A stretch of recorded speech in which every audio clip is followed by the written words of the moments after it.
Friends, ఈరోజు మనం ఈ వీడియోలో బయాలజీలో టాప్ 10 బిట్స్ అయితే డిస్కస్ చేద్దాం. మొదటి ప్రశ్న, మానవ కిడ్నీలలో ఏర్పడు రాళ్లలో అధికంగా ఉండున్నది ఏది?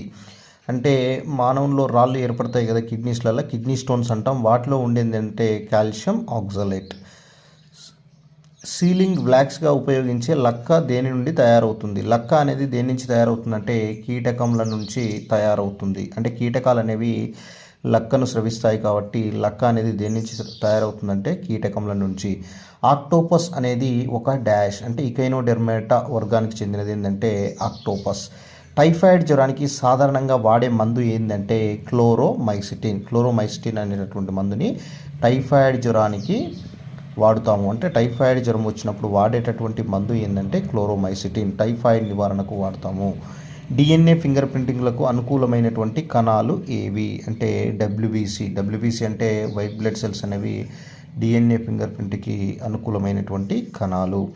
ఆవరణ సంబంధమైన హానికర మొక్క ఏది? హానికర మొక్క ఏంటంటే ఇట్రిక్లేరియా అనేది ఒక హానికరమైనటువంటి మొక్క.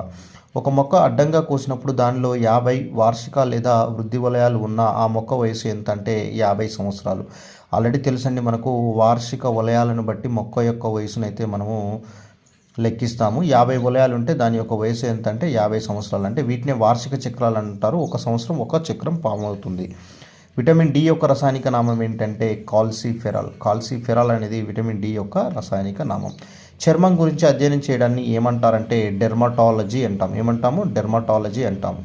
బంగాళాదుంప ఉత్పత్తికి సంబంధించినది డాష్ విప్లవం. ఏం విప్లవం అండి? గుండ్రటి విప్లవం అనేది దేనికి సంబంధించిందంటే బంగాళాదుంపకు సంబంధించింది. ఇలాంటి మరిన్ని బిట్స్ మీరు పొందాలంటే నా ఛానల్ని అయితే సబ్స్క్రైబ్ చేయండి. అదేవిధంగా క్లియర్ ఎక్స్ప్లెనేషన్ ఉంటుందండి. చర్మం అంటే డెర్మటాలజీ.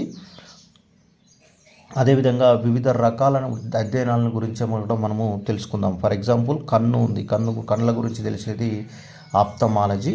అదేవిధంగా మనకు హృదయం గురించి కార్డియాలజీ. అదేవిధంగా మనకు ఊపిరితిత్తుల గురించి పల్మనాలజీ. అదేవిధంగా కిడ్నీకి సంబంధించి నెఫ్రాలజీ. ఈ విధంగా పలు రకాల అధ్యయనాల గురించి అయితే నెక్స్ట్ వీడియోలో మనము తెలుసుకుందాం. Thank you.